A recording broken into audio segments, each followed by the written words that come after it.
Here's the next comparison of BASIC09 with Color Basic. You'll notice that the emphasis changes from one comparison to the next. The 8 Queens problem was mostly a matter of run time, though the BASIC09 version took advantage of its richer type system. The change-making episode still compared run times, but was more about developing efficient algorithms. Here, though we'll still compare run times, data types are of major importance, and we end up delving further into Color Basic than usual. The program is a sieve of Eratosthenes that BYTE magazine used as a benchmark across various computers and programming languages. Here's the basic version from the first BYTE article about the sieve.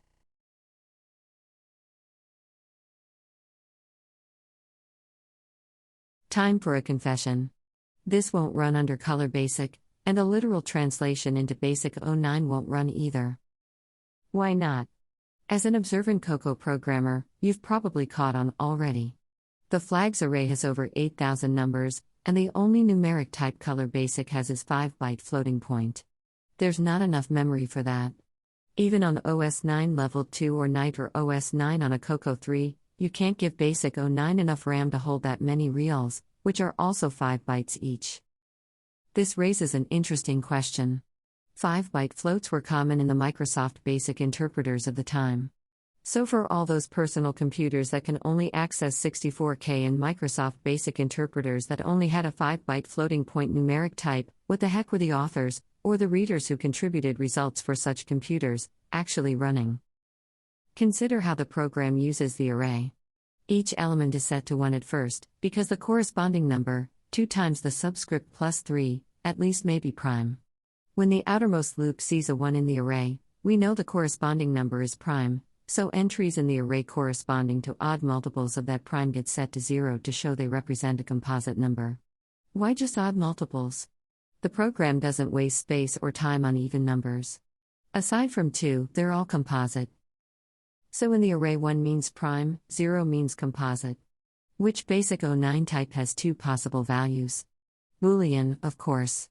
It only uses 1 byte, not 5, so an array of 8K booleans can easily fit. Also, BASIC09, unlike Color Basic, tests the initial value in a for loop against the bound, so we can use a for loop to strike out composites. So here's the BASIC09 version of the sieve code using booleans. The subscripts and prime count all fit in integers, so we declare them as such. We put some simple for loops and if statements on a single line using backslash to make it easier to compare this version with a later version that otherwise might not fit on a 24 by 80 screen. Let's run it.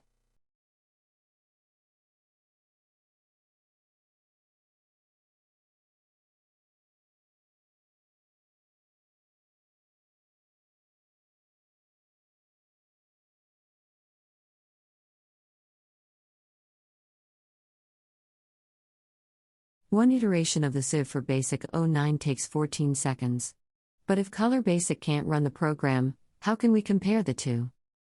If you have 64K, or a Cocoa 3, Tim Lindler has written, and continues to refine, Squanchy Basic, a version of BASIC that relocates itself towards the high end of memory so it can map the ROM out of the way and make more RAM usable, enough to let the sieve have an array of 8K 5-byte floats.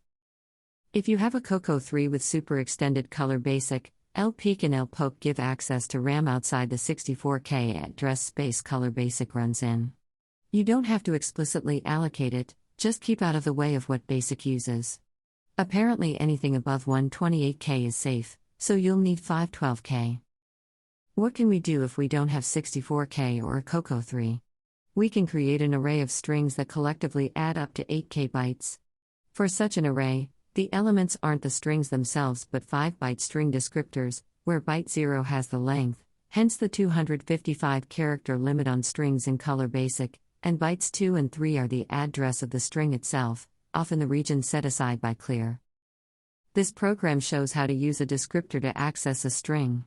We show it with its output.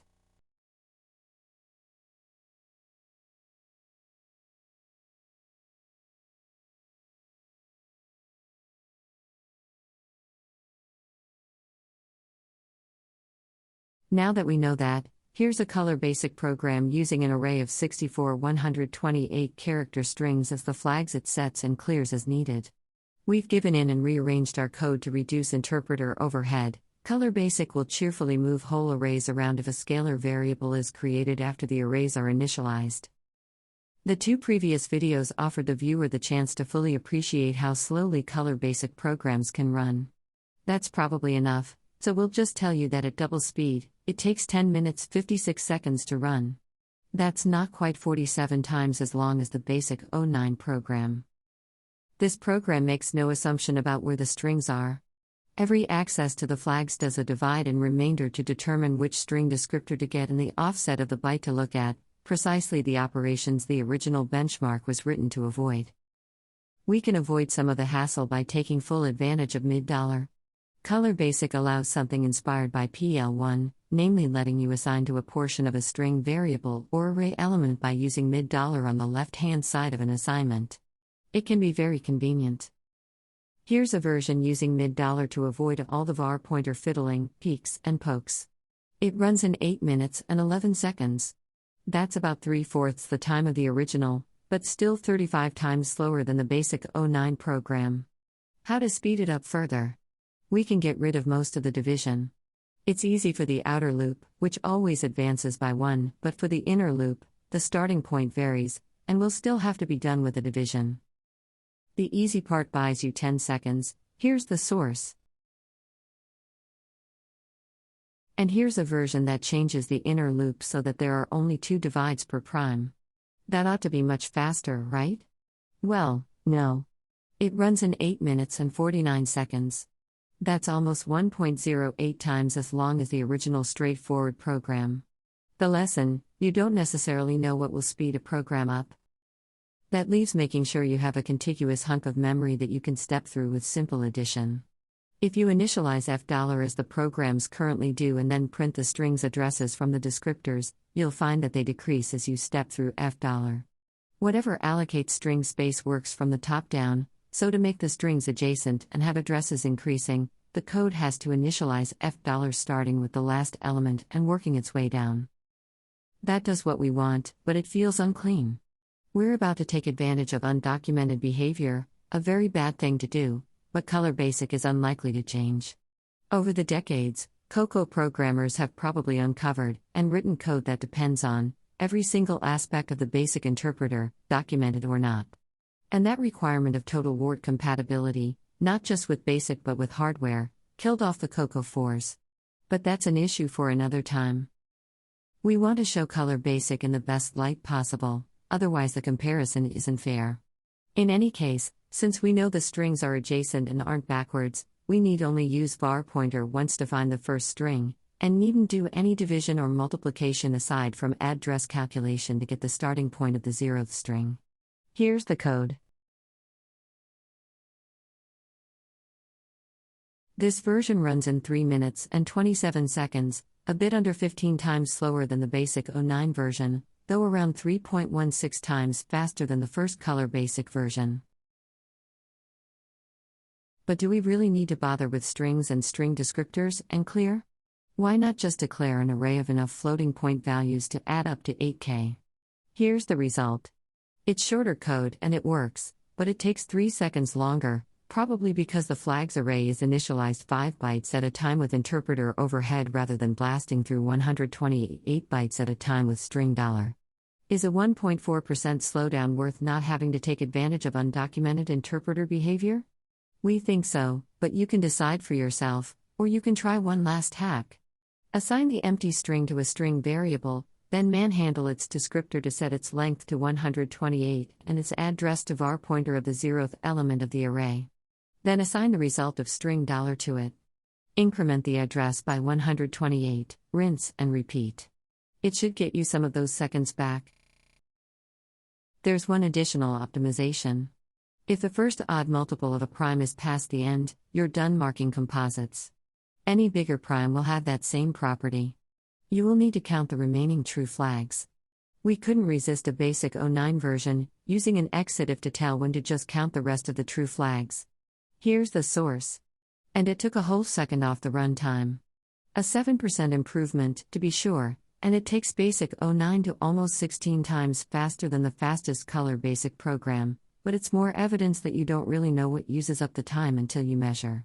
It must not take all that much more time to immediately find there aren't more composites to mark once it gets to that point. So, what does this teach us? BASIC09's richer type system makes it easy to adapt the original Sieve code to fit in a 64K address space along with BASIC09 or Run B. The Boolean type is not only smaller, its semantics are perfectly suited to the Sieve algorithm. Color BASIC only has two fundamental types and arrays thereof. The limited address space precludes directly using the benchmark source, unless you use Squanchy BASIC. The severe constraint on string length precludes using a string of length 8K, one character per number being tested for primality. Combined, they mean you have to declare an array of one of those two types with enough elements to add up to at least 8K. The meaning of the type you choose doesn't matter. For the Sieve of Erathosthenes, Color BASIC gives you the worst of both worlds, code as low level as assembly, peeking and poking individual bytes, with the bonus of massive interpreter overhead.